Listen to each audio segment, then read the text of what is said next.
Hey, welcome, all my right thinkers. Thanks for tuning in to check out your boy, P4. Thinking right out here in my lab. What I do that do for you? Oh, I got a nice lesson for you today. Your boy is back, and lessons is about to begin. Let's rock. Writers and 25 rules to live by. Storytelling. Story with a message and story for life. I give life lessons. You tune in and receive them. I appreciate that. The numbers are looking good. We got a good thing going. Let's rock. Right Thinkers mission, and that's what I'm on, is to enlighten, inspire, educate, and motivate you, the individual, to a higher spiritual level of enlightenment. Right Thinkers way of life, and it is a way of life, through mental and spiritual discipline daily will help and guide you to obtain your goal of spiritual enlightenment, aka know thyself. That's my mission. And my goal is to get the information to you so that you can do just that. Know thyself. That's what I want to do for you. Know thyself is the question, rhetorical. But if you don't have the answer, and a lot of people believe they do or think they do, I can help you with that. Let's go. A person who knows not and knows not that they know not is just foolish. Disregard it. A person who knows not and knows that they know not is simple. You teach them. That's why I do what I do for you. Stay tuned. I appreciate you too. I got you. A person who knows not and believes or think that they know is dangerous. Avoid them. I do. A person who knows but knows not that they know is asleep spiritually. I'm a spiritual alarm clock here to wake you up with knowledge of self. That's what I do. A person who knows and knows that they know is wise. Follow them. All these persons reside in you. Right think and know thyself. And to my eye, be true. See what the hat say. Right thinkers, let's talk about sage. The good and bad of being a sage. I can fill you in on that. But the title was going to be The Sage and the Wisdom of Meditation. Because I'm going to give you a little bit of sage information, and I'm going to take you through the wisdom of meditation information. You get a two for one. Okay, let's go. Let me get this part started. The title sage is for someone who have mastered themselves through what? Obtaining true knowledge of self. Not just no, true knowledge. It's a difference. I'm a master teacher of my right thinking philosophy, yeah.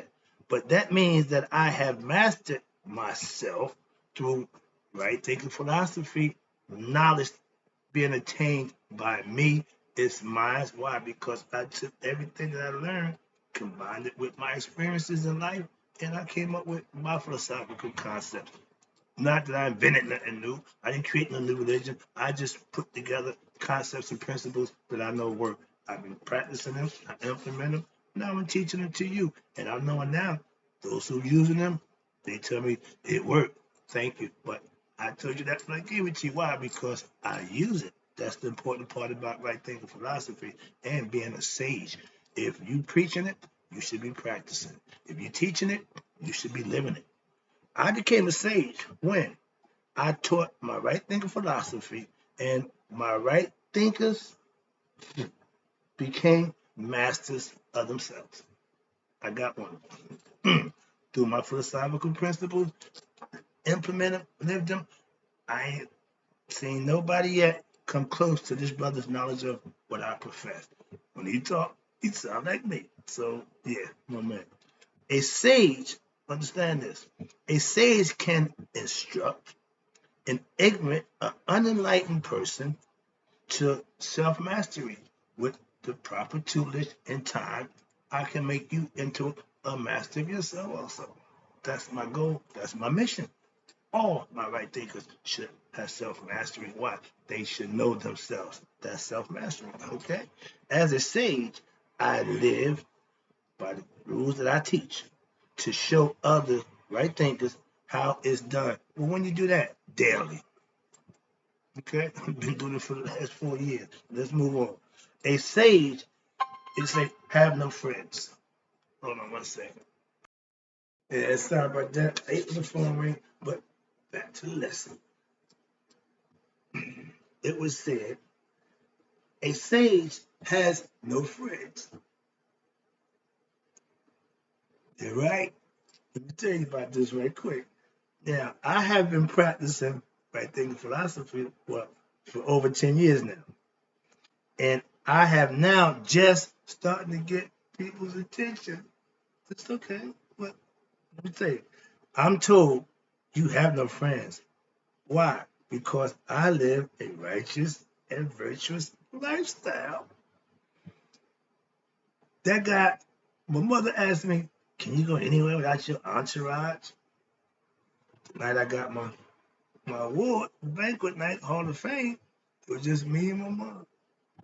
I asked her, okay, now I'm getting something for doing something right. Yeah, I'm getting something for doing, yeah. Where are my friends? If I was going to the Hustlers Convention, I decked out, mapped out, and I have brought on each on all my, yeah.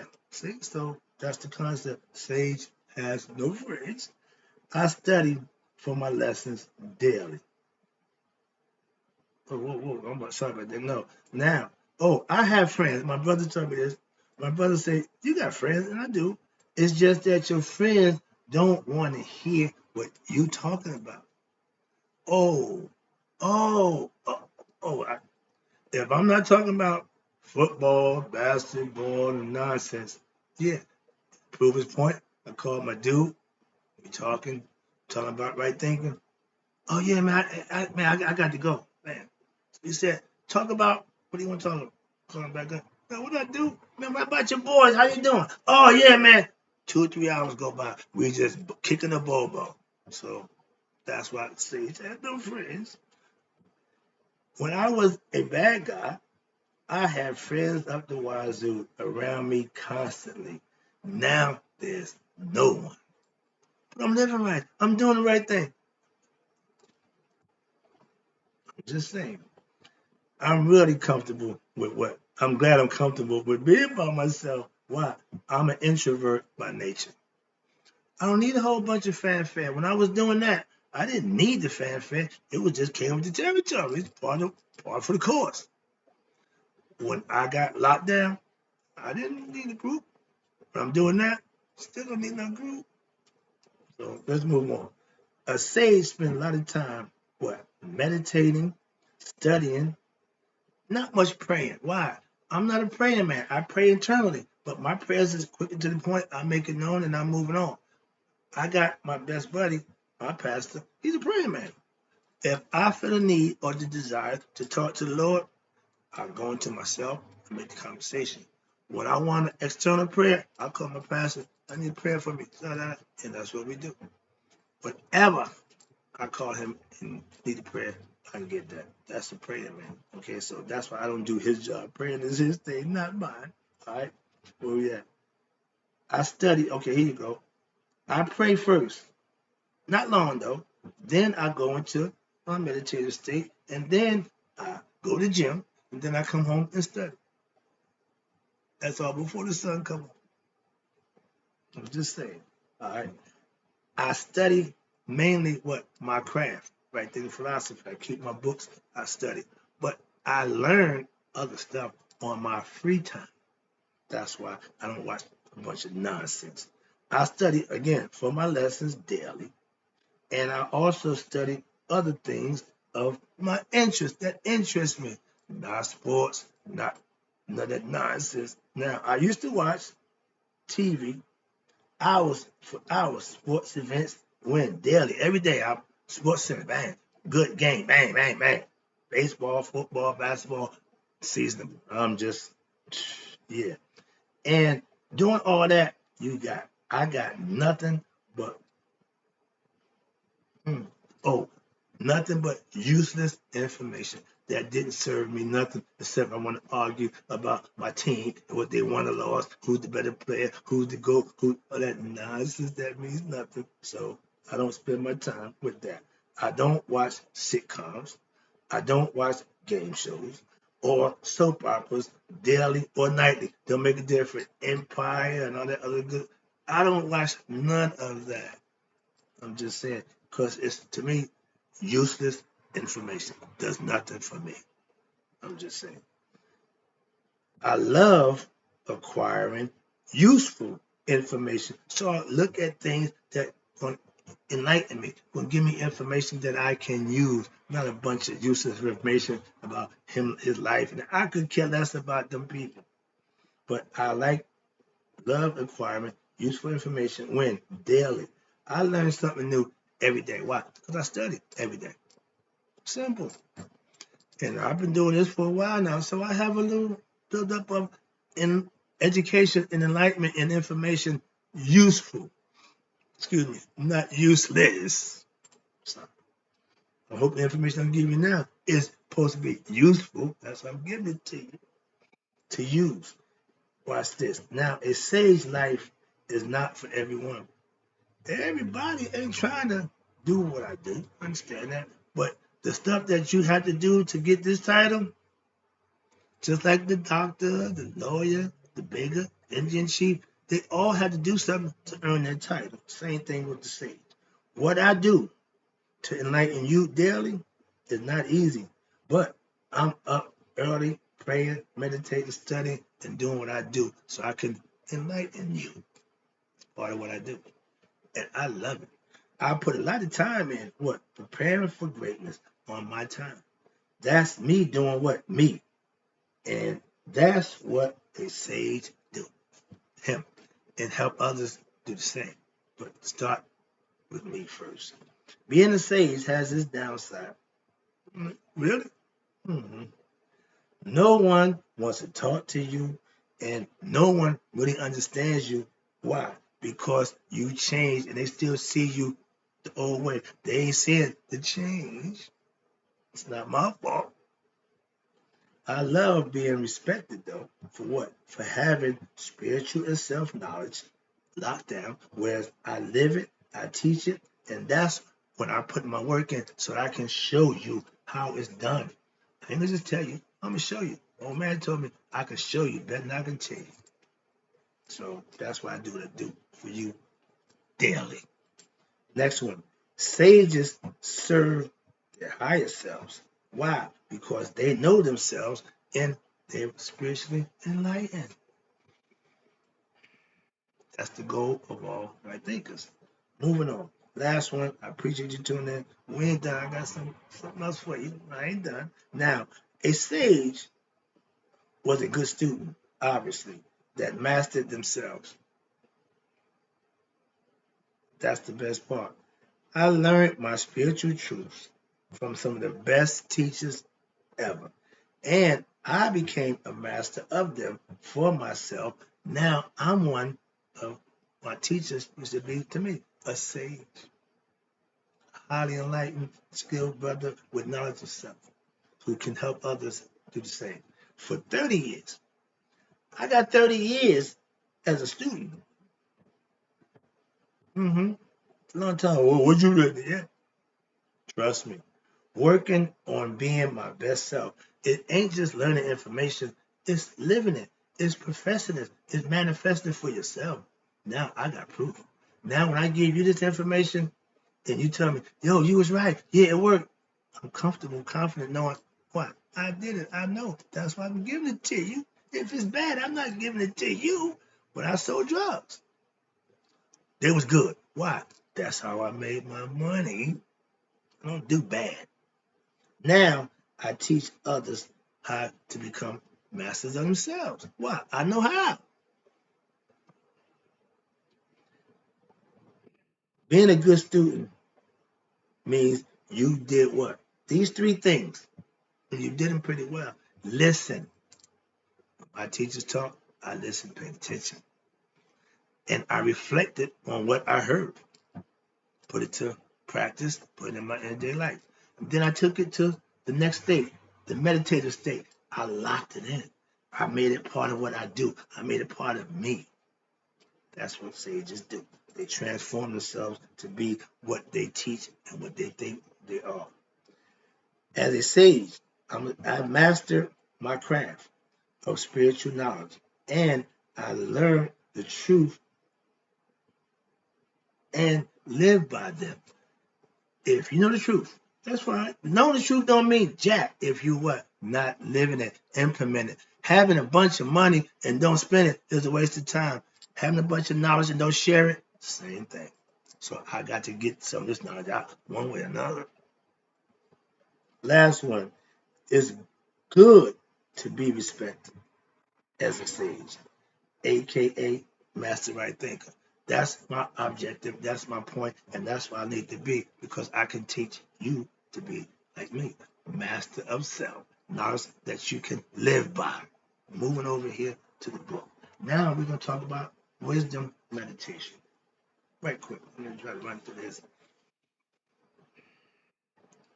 Now, the wisdom of meditation, after listening to the wisdom teachings that I give, and then purifying your mind and body by what? Reflecting upon the teachings that I give and living them on a day-to-day basis, live the teachings on a day-to-day basis, then a spiritual aspirant will begin to what? Succeed in higher levels of spiritual awakening.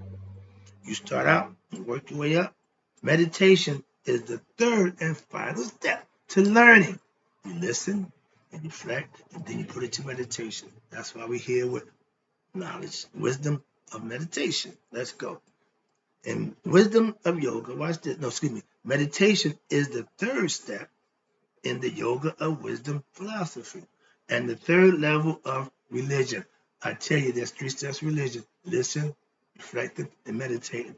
Most religious people listen and reflect, never get the third part. So they just got 2 degrees or 2 aspects of a third degree problem. They need one more. And if they don't enlighten themselves or study to get better, they'll be stuck on dogma. Okay? Excuse me. Now, in wisdom yoga, the art of meditating is a special discipline, unlike ordinary meditation. What you mean? If you're a good meditator, I got a little lesson I'm going to give you today, how sages, day of a sage, day in life of a sage, what program they follow. But with special meditation, high level meditation, that means you have knowledge. Now you implement that knowledge and you raise your conscious level to be better. In ordinary meditation, a person may sit quietly and concentrate the thoughts until they what? Are able to transcend the mind. Sitting in the lotus position, okay, that's one. Now, in the wisdom meditation, watch this. The thoughts are all concentrated on a single idea, that the absolute self is the transcendental essence behind all things. When you know God, you know He's the ultimate, He's the absolute, He's the transcendent being, He's the supreme being. When you know that for yourself, you are awakened to what? Your higher self. When you implement the things that you study and know, now you know yourself. It becomes an experience that you became wise to, because you have experienced it for yourself. And that's the third level of understanding. And here you go. We are down here. Therefore, excuse me, in the wisdom meditation, the thoughts are all concentrated to a single idea, that the absolute self is what? The transcendental essence behind all things. Yeah. Therefore, no matter where the mind goes, no matter what thoughts enter the mind, an advanced student can continue what? Reflecting on divine, no matter where they are, where they may be, and no matter what they may be doing. In this manner, they are able to maintain an detached attitude towards the world and remain always in the company of what? The goddess, who is like a light illuminating the mind at all times, being God conscious. That little light of mine, you get knowledge of self and let it shine. That's my goal.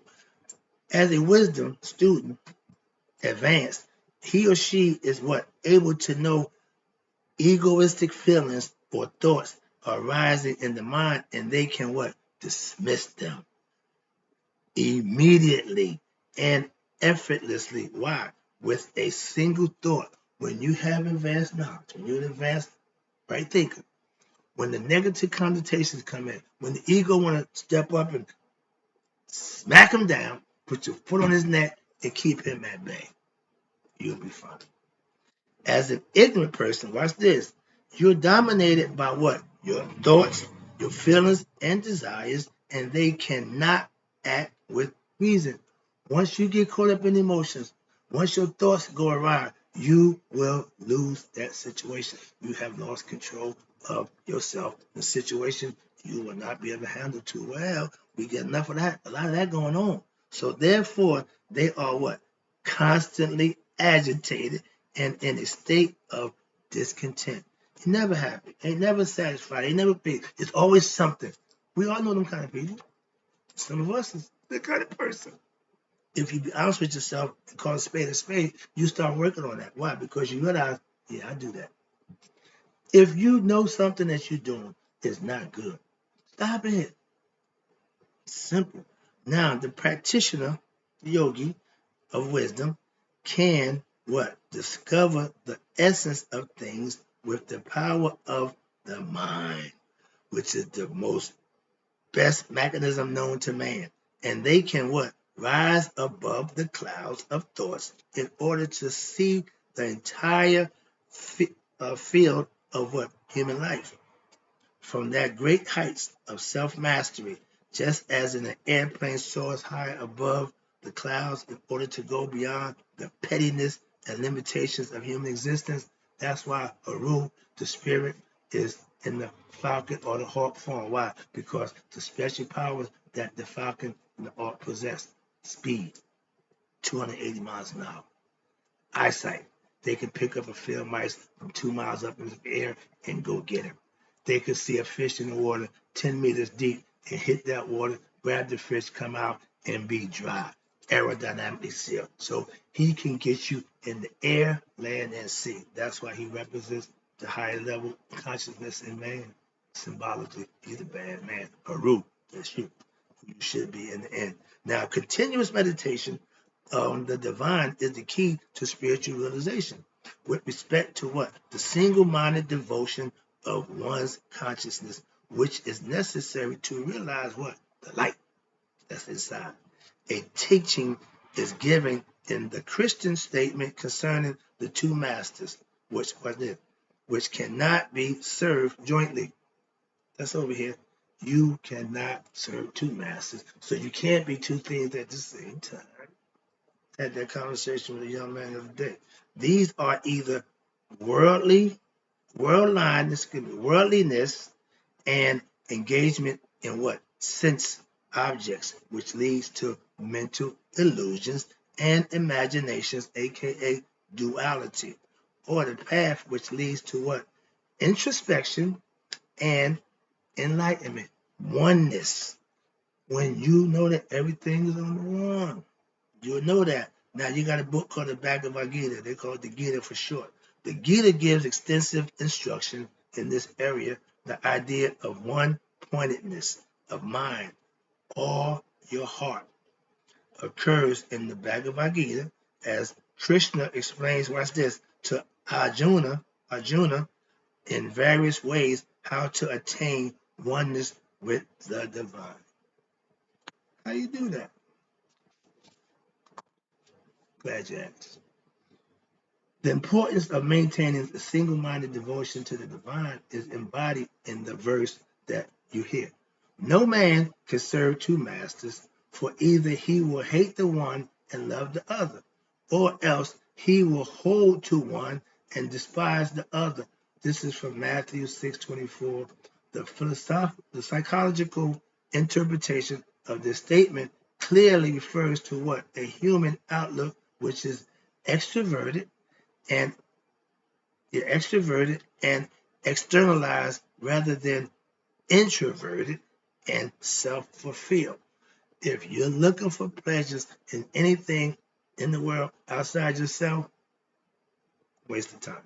A single-minded devotion, watch this, is of paramount importance, because what? The heart, as the mind is referred to, is the key to our perceptions of the world. Heart, mind, coherence. They need to function as one. You got two things that come together in harmony and work as one. That's being spiritually enlightened. That's knowing ourselves. That's reaching nihas. And whenever the mind holds most dear, whatever the mind holds most dear will be what? The object of its undivided attention. Whatever you think, whatever you believe, that's what it's going to be. You're going to make that happen. Therefore, if the mind is externalized with worldly interest, it will lack the will and strength to what? Become calm enough to what? Witness the serenity of the consciousness unclouded with bad, evil thoughts. If you can't control your thoughts when they're bad and negative, you got to get better at dispensing them immediately. Why? Don't linger. Why? They may take stock and make you act on them, but you dismiss them. It's just a thought. A thought is a thought until you bring it to action. So have control over them, be they good or bad. This serenity is what? The prerequisite for achieving atonement with the Christ consciousness. Again, this is from the Bible. This is a y'all concept. I got a little more and I'll be done. The technique of continuous devotional meditation on God receives special treatment in Advaita Vedanta philosophy. That's the Vedas. As it is expressed in the yoga Vashista. In this text, the Lord Shiva explains to the sage, the Vashista, the doctrine concerning what? The highest form of worship, devotional worship to God. It consists of what? Causing the mind to flow toward the divine self through what? Seeing God in all things. Nature. Jesus told you God's kingdom is off the earth and man don't see it. That's what I just explained to you right there. Watch this. When this is achieved, what? When you see God in all things and the meditative state of mind called samadhi. Love that word. That means super consciousness. That means you have super knowledge of self. And when this is achieved, watch this. Even while engaged in worldly activities, prior to the scientific advances in modern physics in the last century, aspirists, right thinkers, were brought to what? The understanding that the underlying reality behind all objects is one and the same, the creator, the divine self, aka God. Through the spiritual practices of listening, reflecting, and meditating on the teachings, again, in modern physics, just as in the practice of mystical philosophy, wisdom must transcend faith. Even though atoms, particles, and electricity have never been seen by mortal man, aka human eyes, the properties of both are well understood. God, we don't see him, we experience him. The hidden one, that's how they have to be dealt with. Again, today it's possible to pick up any book on modern physics which graphically will show through experimental evidence that the physical world is what? Not real. Illusionary. They proved that now. So we got to keep worrying about what they said. We know now you can pick up any book and find that out. It ain't her. Now, this all phenomena is in reality energy and various states of vibration. You got to remember energy, frequency, and vibration. That's what makes the world go round. Therefore, it is no longer necessary to what? Make initial leap of faith or believing that there is an underlying reality to creation beyond the ordinary human senses. From here, we may begin our spiritual practice by what? Simply reminding ourselves when constantly that what we are seeing, feeling, hearing, thinking, etc., is in reality the divine self. Further, that what is within us, which perceives, is itself what? The divine self as well. It's telling you, indeed, there is nothing else that exists that is not the divine self. This is, here you go, the kingdom in which Jesus says that man do not see. Booyah. Hope you enjoyed the lesson. I got a few more minutes. I got something else I want to get to you. Let's wrap this up with the basic schedule of the Wisdom Spiritual practice of a sage. The following are ideas, levels of practice. A beginner should start by what? Incorporating in any of the disciplines in accordance with their time and intensity of their desired results. If you want to be a sage, you want to practice meditation, watch this. This is the schedule. First, number one, prayer. 10 to 30 minutes in the AM and the PM. I don't, excuse me, don't need that much time. I can do my prayer less than 10 minutes. So if you want them prayers, then knock yourself out. Prayer is talking to God. That's what my pastor told me. I said, Pastor, I ain't in prayer. I can't talk out loud. He said, Brother Wright, it's just like talking, having a conversation, just verbally. Okay, I get it. It's not my thing. Okay, I better talk internal. So that's why I preach internally. I pray internally. The second one, exercise. 10 minutes in the AM before study time. I go to the gym. So I spend a lot more than 10 minutes, but I get my workout in daily. Praying, meditating. Then you got repetition of what? The divine name. Repeating the name in the form of your chosen Heka. Heka is Heka mantra. Heka is words of power. The mantra is what you say, okay, what you believe in. 10 minutes in the AM, again, 10 minutes in the PM. Your choice, how you want to do that. Listening to the teachings. Number 4. Choose an audio recording or yoga spiritual preceptor and listen for the minimum of what? 30 minutes a day. I can say you that. Check me out and you'll be good. Just say it. All right. Now, where we at? Okay. 30 minutes per day without any distractions, if possible. Put me on, don't let nobody distract you till we get done. Now, if possible, go to a yoga spiritual center. I ain't gonna go through all that. And where teachings are presented by a qualified teacher or yogi, sage who teaches a yoga of wisdom. If this is not possible, form a study group wherein the teachings may be discussed and explored amongst you and whoever you want to do that with. Check out your boy, I got you. Study of the teachings. Reading something material, knowledgeable for at least 30 minutes per day. I got that beat also. I spend a few hours so I get through some stuff. Next one is daily reflection. Remembering the teachings during the ordinary course of the day and applying them where? In daily living situations. Practice being your best self. To be practiced as much as what possible. I practice being my best me as much as I can. Being at workout, being in study, having conversation, teaching, I'm still giving my best effort. That's what I do. Next one is meditation practice. Here you go. You got formal meditation. You can do that for 10 minutes in the AM. Formal means get in a position, find some way to do it. Should it be practiced after exercise? I meditate before I exercise and after exercise. So praying and repetition of the divine name, that's another form of doing it. You choose. My favorite, selfless service. If you're a servant of your higher self, this should be your favorite thing to do. Selfless service as required. What? Whenever the opportunity presents itself. Whenever you can do something for somebody without putting yourself in hurt, harm, or danger, you should do it. Why? It helps them. It don't hurt you at all, but it builds up your character. Good deeds is always welcome from your higher self. Whenever you can. The suggested time given above in minimum amount you should spend on daily spiritual practice each day. The timing is pretty much your call.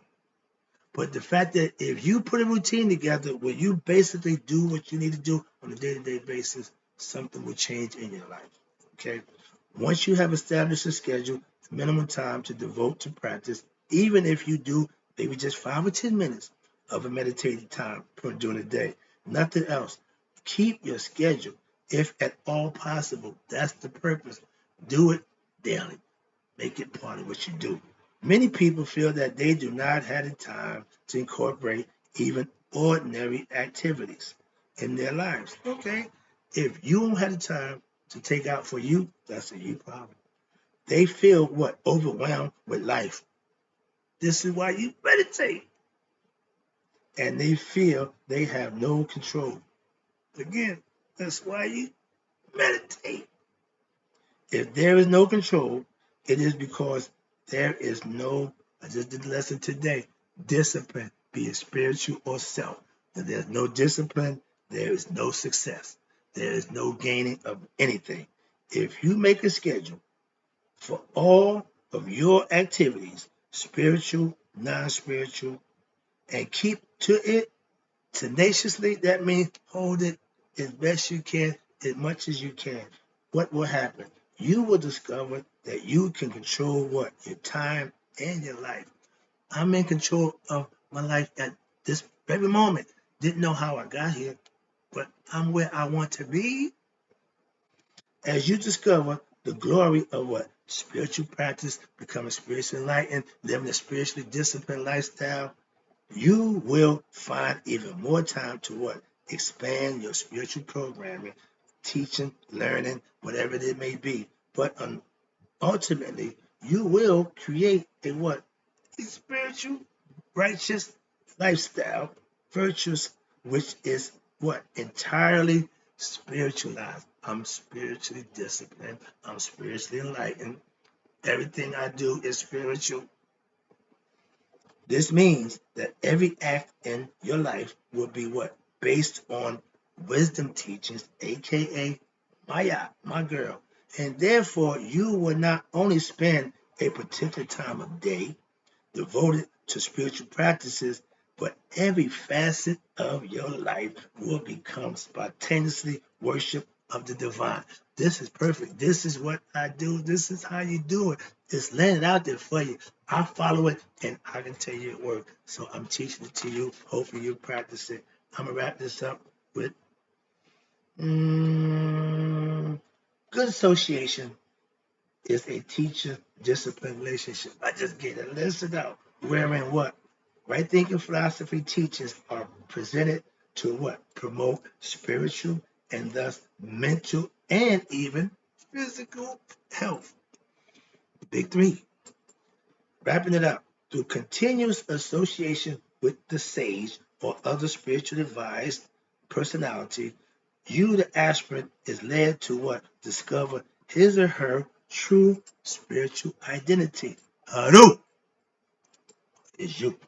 When this process occurs, the general health of the individual is improved. Why? Because the mental complexes and stress diminishes, and in so doing, the body is also able to maintain itself at a more optimal level. I hope you understand the lesson. I appreciate you tuning in. I got more. We just getting started. I got the book that I'm about to bring on y'all to enlighten you to yourself. That's what I do for you. Hope you appreciate the lesson. I'm out.